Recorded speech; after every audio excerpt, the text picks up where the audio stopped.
आज जो टॉपिक हम लोग स्टार्ट करने वाले हैं वो ये होने वाला है। ठीक है, एक टॉपिक फाइनेंस का बचा हुआ है वो हम लोग कर लेंगे। ठीक है, तो बैंक्स के बारे में होने वाला है टॉपिक। और मेन टॉपिक आपका हाँ वो एक बचा हुआ है और एक क्रेडिट पॉलिसी बचा हुआ है ना, वो टिक कर लीजिएगा, वो हम करवाएंगे। ठीक है, तो अभी हम लोग करने वाले हैं टॉपिक बैंक्स के बारे में। कितने तरह के बैंक्स होते हैं? नॉर्मल, मतलब नॉर्मल बताइए, 2 तरह 3 तरह कितने तरह के बैंक होते हैं? कोई आइडिया? एक तो बैंक होता है जहां हम लोग जाते हैं पैसा वैसा जमा करने, अकाउंट खुलवाते हैं। उसके अलावा कोई बैंक होता है जहां हम लोग अकाउंट नहीं खुलवा सकते। ये ठीक है, तो आपका जो टॉपिक है ना वो है नेशनलाइजेशन ऑफ बैंक्स, राष्ट्रीयकरण, बैंकों का राष्ट्रीयकरण। ठीक है, लेकिन उस पे जाने से पहले हम लोग पढ़ेंगे कि बैंक होता क्या है, कितने तरह का बैंक होता है, बैंक का क्या फंक्शन है। ठीक है, और फिर राष्ट्रीयकरण की पूरी हिस्ट्री पढ़ना है आपको। इंदिरा गांधी किस डेट में राष्ट्रीयकरण हुआ, इंडिया में सबसे पहला बैंक कौन सा था, स्टेट बैंक ऑफ इंडिया कब बना। तो इसमें बहुत सारी डेट भी है जो एमसीक्यू जैसा कि आपका एग्जाम होगा उसके लिए इंपॉर्टेंट है, तो वो नोट डाउन करते जाइएगा, हम बताते जाएंगे। ठीक है, तो बैंक जनरली 2 टाइप का होता है। ठीक है, एक होता है कमर्शियल बैंक, ठीक है, जिसको कि हिंदी में बोलते हैं वाणिज्यिक बैंक। और दूसरा होता है आपका सेंट्रल बैंक, ठीक है, जो कि कंट्री का केंद्रीय बैंक है। ठीक है, सेंट्रल बैंक है इंडिया के लिए आरबीआई, हर कंट्री का अलग अलग होता है। अब कमर्शियल बैंक में भी 2 तरह के हो गया, एक होता है प्राइवेट और एक होता है पब्लिक। तो पब्लिक बैंक है, मतलब उसमें गवर्नमेंट की हिस्सेदारी 50% से ज्यादा है, 51 हो, 52 हो, 60 हो, 80 हो, जो भी हो। लेकिन अगर 50 से ज्यादा है तो बोलते हैं कि पब्लिक बैंक है। ठीक है, 50 से कम है तो बोलते हैं कि प्राइवेट बैंक है। तो जब देश आजाद नहीं हुआ था, ठीक है, उससे पहले इंडिया में ये था ना कि सारे जो बैंक थे वो ज्यादातर प्राइवेट थे। और बैंक का काम सोसाइटी में क्या होता है, बैंक क्या करता है सोसाइटी में, कोई भी बैंक आप लोग के हिसाब से क्या करता है? अकाउंट में पैसा तो देते हैं, वो तो ठीक है, और क्या क्या करता है? ठीक है, तो उस टाइम पे जो बैंक था ना उसके लिए एक टर्म यूज होता है कि वो लोग इस तरह की बैंकिंग करते थे, क्लास बैंकिंग। मतलब जो अमीर ऊंचे क्लास के लोग थे सिर्फ उन लोगों को हेल्प करते थे, उनको लोन देते थे, उनका डिपॉजिट लेते थे। लेकिन इंडिया में उस टाइम पे ज्यादातर लोग तो गरीब थे या मिडिल क्लास थे, तो उनके लिए बैंक का कोई काम ही नहीं था, क्योंकि सारे बैंक सिर्फ कुछ अमीर लोग के पीछे रहते थे कि हाँ आप लोन ले लीजिए, ये आप डिपॉजिट कर लीजिए। लेकिन जब बैंक का हम लोग राष्ट्रीयकरण यानी कि नेशनलाइजेशन पढ़ेंगे ना, उसके बाद बोला जाता है कि फिर बैंक का फंक्शन ये हो गया, मास बैंकिंग। मास यानी कि जो पूरी भीड़ है, तो फिर जनता के लिए बैंकिंग होने लगी। इसके लिए गवर्नमेंट को उसमें हस्तक्षेप करना पड़ा, इंटरफेरेंस करना पड़ा कि आप लोग ये काम बंद करिए। अब नेशनलाइज हो रहा है, मतलब सारे जो बैंक थे जो जो नेशनलाइज हुए पूरी लिस्ट पढ़ेंगे, उसमें 50% से ज़्यादा की जो भागीदारी थी वो गवर्नमेंट ऑफ इंडिया की हो गई। नेशनलाइजेशन का प्रोसेस या ये जो पूरा था वो लेके आई थी इंदिरा गांधी, जो उस टाइम पे प्राइम मिनिस्टर थी। और कौन कौन से बैंक किस सन में नेशनलाइज हुए वो भी हम लोग एक एक करके पढ़ेंगे। अभी जो आज हम लोग टॉपिक पढ़ेंगे ना कि जो कमर्शियल बैंक्स हैं उसका क्या क्या फंक्शन होता है, एक एक फंक्शन को कॉपी में लिखना है। और कमर्शियल बैंक में कितने तरह के अकाउंट खुल सकते हैं, कितने तरह का आप लोगों को पता है? आप लोगों का बैंक में अकाउंट है? कौन सा अकाउंट है वो? करेंट अकाउंट कौन खुलवा सकता है? और उसमें क्या फायदा होता है, मतलब वो सेविंग बैंक से कैसे डिफरेंट है करेंट अकाउंट? क्या डिफरेंस होता है करंट और सेविंग में? हाँ ठीक है, एक फैसिलिटी है कि ओवरड्राफ्ट। हाँ सही। हम्म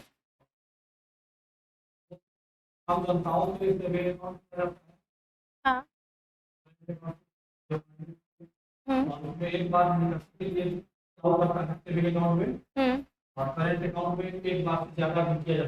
हाँ ठीक है, तो बिजनेसमैन के लिए सही, सारा पॉइंट सही है। ठीक है, तो अभी हम लोग थोड़ा सा बैंक्स के बारे में लिखेंगे। ठीक है, वाणिज्यिक बैंक या फिर कमर्शियल बैंक यानी नॉर्मल बैंक जहां हम और आप अकाउंट खुलवा सकते हैं। अब कमर्शियल बैंक में ही बहुत सारा टाइप है वो आगे पढ़ेंगे, रूरल बैंक, जिसको ग्रामीण बैंक बोलते हैं, तो उसमें क्या होता है, कुछ होता है स्पेशल बैंक, जैसे एक बैंक होता है, वो आप लोग उसका नाम सुने होंगे या पढ़े होंगे कहीं ना कहीं। क्या होता है इसका फुल फॉर्म? दूर से, एग्रीकल्चर से ही रिलेटेड है। फुल फॉर्म क्या है इसका? National bank for agriculture and rural development. ठीक है, तो ये खेती बाड़ी मतलब जो किसान लोग होते हैं उन लोग के हेल्प के लिए होता है।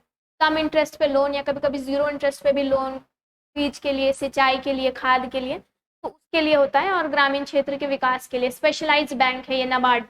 इंडिया का मेन बैंक यही है, बाकी जितने ग्रामीण बैंक आते हैं सब इसके अधीन है, मतलब इसके नीचे है। ये मेन बैंक है, जैसे मेन बैंक इधर बोले ना सेंट्रल बैंक है, तो एग्रीकल्चर एक्टिविटीज और रूरल बैंक के लिए मेन बैंक ये है इंडिया का, NABARD, national bank for agriculture and rural development. ठीक है, चलिए लिखिए इसमें अभी।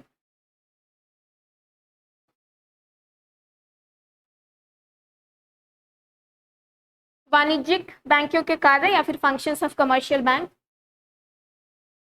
सबसे पहला फंक्शन हम लोग लिखेंगे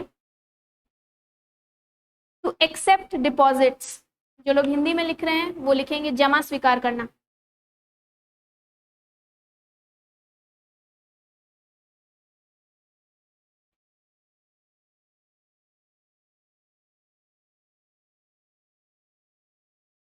तो बैंक जब भी डिपॉजिट एक्सेप्ट करता है तो उसके लिए जरूरी है कि आपका बैंक में अकाउंट हो, पहली बात। दूसरी बात ये देखना है कि आपका अकाउंट किस टाइप का है, करेंट अकाउंट है, ठीक है। एक्सेप्ट डिपॉजिट यानी कि जमा स्वीकार करना।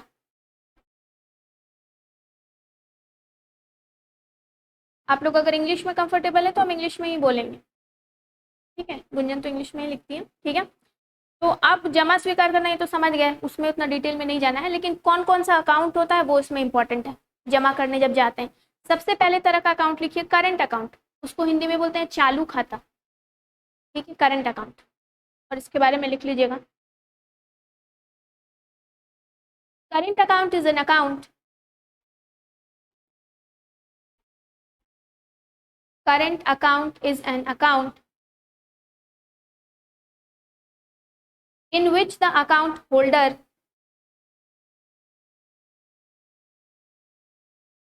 can deposit, in which the account holder can deposit and withdraw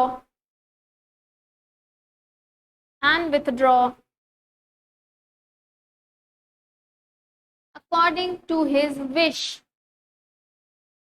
Current account is an account in which the account holder can deposit and withdraw according to his wish. ठीक है, यानी अपनी मर्जी से जितने बार डालना है डालिए, जितने बार निकालना है निकालिए। सेविंग में ये नहीं होता, उसमें लिमिट होती है कि हफ्ते में 3 बार, उससे ज़्यादा निकालिएगा बैंक चार्ज काट लेगा, ठीक है। अमाउंट की भी लिमिट होती है कि एक बार एटीएम से 10,000 से ज़्यादा नहीं निकलेगा, ठीक है। और आजकल तो ऐसा है कि 10,000 से ज़्यादा निकाल रहे तो फ़ोन में OTP आएगा, वो डालिए तब पैसा मिलेगा। और लिमिट है कि 20,000 से ज़्यादा एक दिन में तो निकलेगा ही नहीं, ठीक है। ये सब करेंट अकाउंट में रेस्ट्रिक्शन नहीं है, क्योंकि जैसे आप लोग बताइए बिजनेसमैन के लिए वो लोग कितने पैसे का भी ट्रांजैक्शन कर सकते हैं, कितने बार निकालिए कितने बार डालिए, ठीक है। फुल स्टॉप देखिए, लिखिए this account also gives, this account also gives facility of bank overdraft, bank overdraft. क्या होता है overdraft?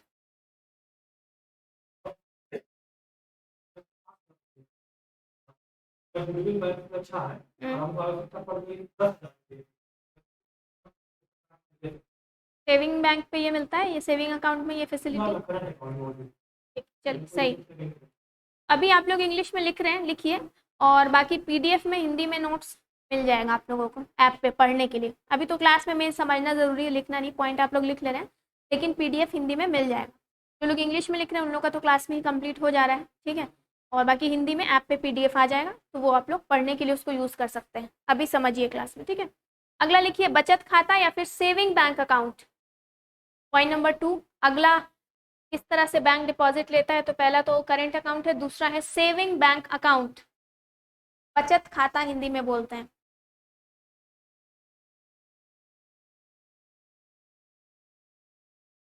full stop. This type of account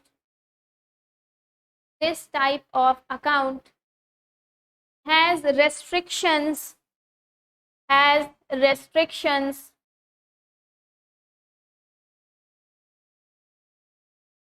on the number of withdrawals. Restrictions की spelling board पे, on the number of withdrawals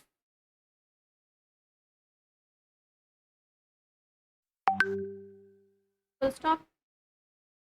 It is useful for small savings. It is useful for small savings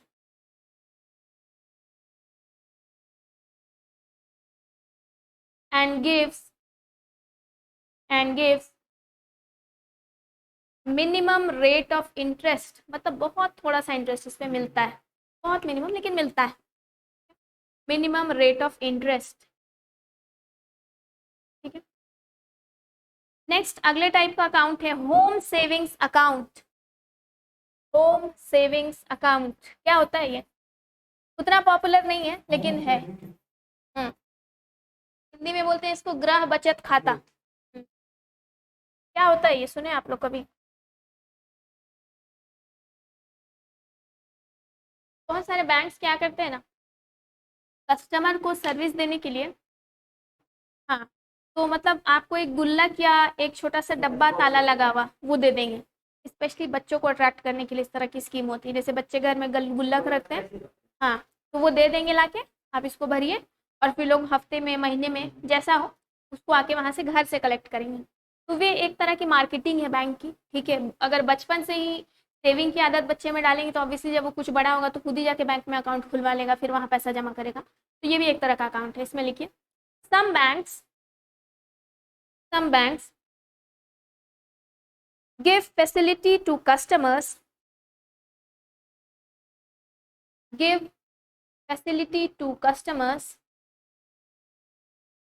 by giving them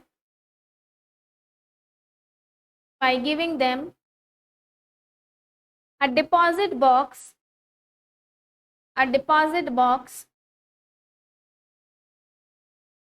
and keeping the keys with itself,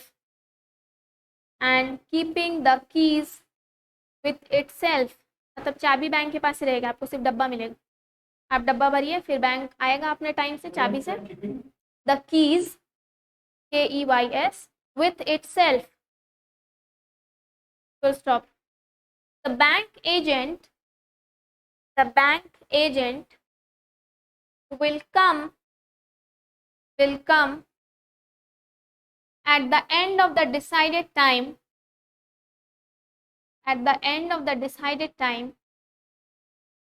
comma, collect the amount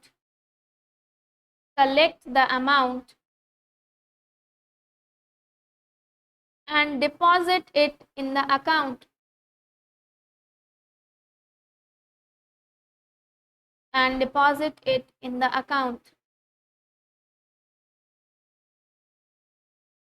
अगला है fixed deposit account, फिर इसको हिंदी में बोलते हैं स्थायी जमा खाता, फिक्स्ड डिपॉजिट अकाउंट।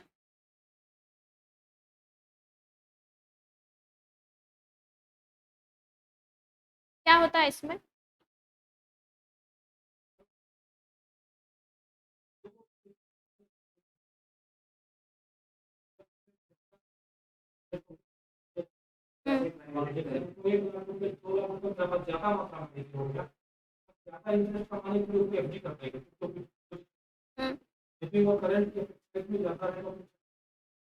और कोई डिफरेंस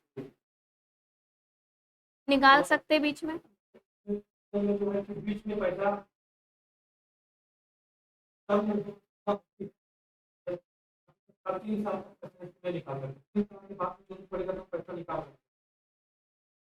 ठीक है, अब आप FD कितने दिन के लिए करा रहे हैं उस पर डिपेंड करेगा कि वो 3 साल होगा कि 3 महीना होगा। तो कम से कम FD का पीरियड है 3 महीना और ज़्यादा से ज़्यादा है 21 साल, मतलब इतने टाइम के लिए FD होती है। कुछ पैसा आप डालेंगे कि हम 21 साल बाद निकालेंगे, या 5 साल, 3 साल, 2 साल, अलग अलग स्कीम है, लेकिन कम से कम है 3 महीना, ज़्यादा से ज़्यादा है 21 साल। ये अभी जो चल रहा है बैंक में। वो अगर उस प्लान में अगर आप पैसा डाल रहे हैं तो उसमें ऑब्वियसली रेट ऑफ इंटरेस्ट कम होगा। नहीं तो वो जनरली दुगना वाला जो स्कीम होता है ना वो 5 साल, 5 साल तो रहता है इसमें मिनिमम। हाँ, और देखिए मार्केट के इन्फ्लेशन पे भी डिपेंड करता है। अभी जैसे महंगाई बढ़ रही है तो 5 साल में आपको दुगना करके नहीं देगा। ठीक है, पहले 5 साल था लेकिन अभी आप लोग बोल रहे 9 साल, तो महंगाई देखिए कितनी बढ़ गई है, मनी का वैल्यू घट गया, इसके लिए टाइम ड्यूरेशन वो लोग बढ़ा दिए। हाँ हाँ, क्योंकि अभी इकोनॉमी बहुत बुरे फेज से गुजर रही है ना, तो ये सब कहीं ना कहीं सरकार का एक प्लान होता है इकोनॉमी को कंट्रोल करने के लिए। इन्फ्लेशन जब भी होता है ना तो इन्फ्लेशन में क्या होता है, दाम तो बढ़ता है और लोगों के पास पैसे की मात्रा भी बढ़ जाती है। तो सरकार उसको कंट्रोल करने के लिए ये सब मेजर है एक तरह का, कि लोन का रेट ऑफ इंटरेस्ट बढ़ा दे कि लोग लोन नहीं ले पाए, पैसे की मार्केट में कमी हो जाए। जैसे आप बोले कि एफडी का टाइम बढ़ा दिया, एफडी टूटेगा नहीं तो पैसा मिलेगा नहीं। ठीक है, तो ये सब सरकार का कहीं ना कहीं प्लान है। ठीक है, तो ये कोई बुरी चीज़ नहीं, अच्छी चीज़ है। इन्फ्लेशन को कंट्रोल करने के लिए ये चीज़ जो है वो कहीं ना कहीं की जा रही है। ठीक है, चलिए इसमें लिखिए, in fixed deposit account, in fixed deposit account, the sum is deposited, the sum is deposited for a fixed time period, for a fixed time period,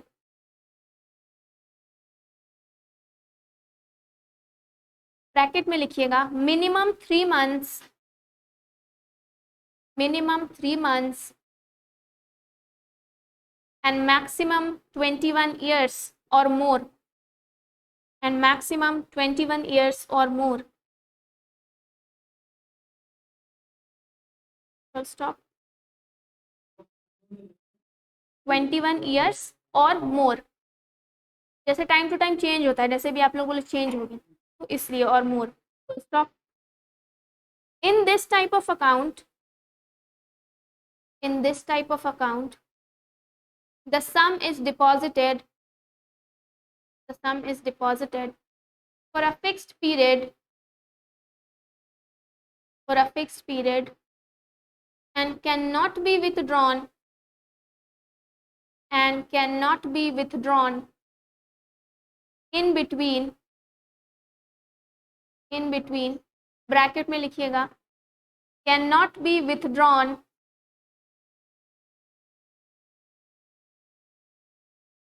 in between, bracket में लिखिएगा ओनली समटाइम्स, ओनली समटाइम्स। मतलब ऐसा नहीं होता है कि अब आप 21 साल हो गया तो आप बैंक के पास रोते गिड़गिड़ाते रहिए, बैंक पैसा ही नहीं देगा, टूट जाएगी एफडी, लेकिन जो इंटरेस्ट मिलने वाला था जो भी था वो कम मिलेगा, बैंक काट लेगा। ठीक है, तो ये होगा, full stop. It offers, it offers a very high rate of interest,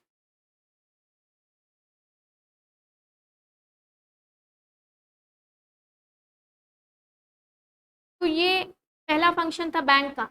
ठीक है, कि राशि को यानी कि डिपॉजिट को एक्सेप्ट करना, और वो किस किस फॉर्म में है तो इस फॉर्म में डिपॉजिट एक्सेप्ट करेगा। दूसरा फंक्शन जो बैंक का है that is to provide loans, to provide loans, ऋण प्रदान करना, हिंदी में बोलते हैं लोन को ऋण, ऋण प्रदान करना, टू प्रोवाइड लोन्स।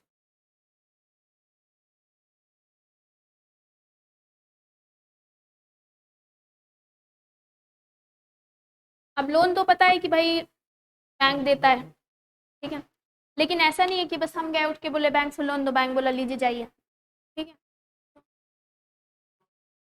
हम्म हम्म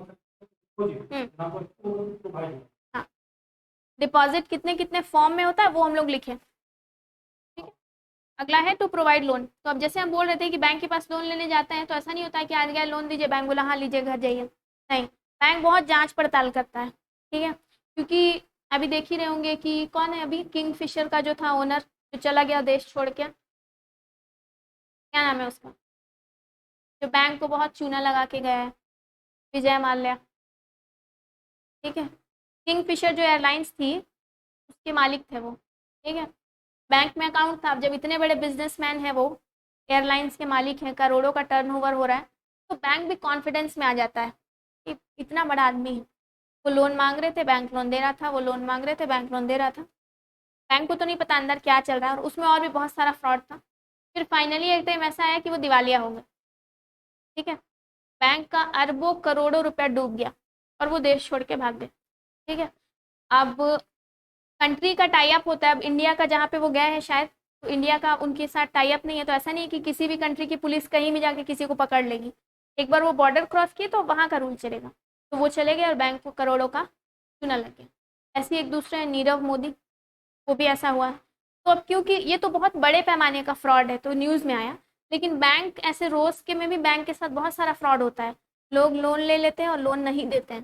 ठीक है, और बैंक का तो यही बिजनेस है, लोन पे जो इंटरेस्ट आता है वही बैंक की कमाई है, और बैंक का कोई सोर्स ऑफ इनकम नहीं है, और तो बैंक देता है एफडी पे इंटरेस्ट और सेविंग बैंक पे इंटरेस्ट। तो इसलिए जब भी आप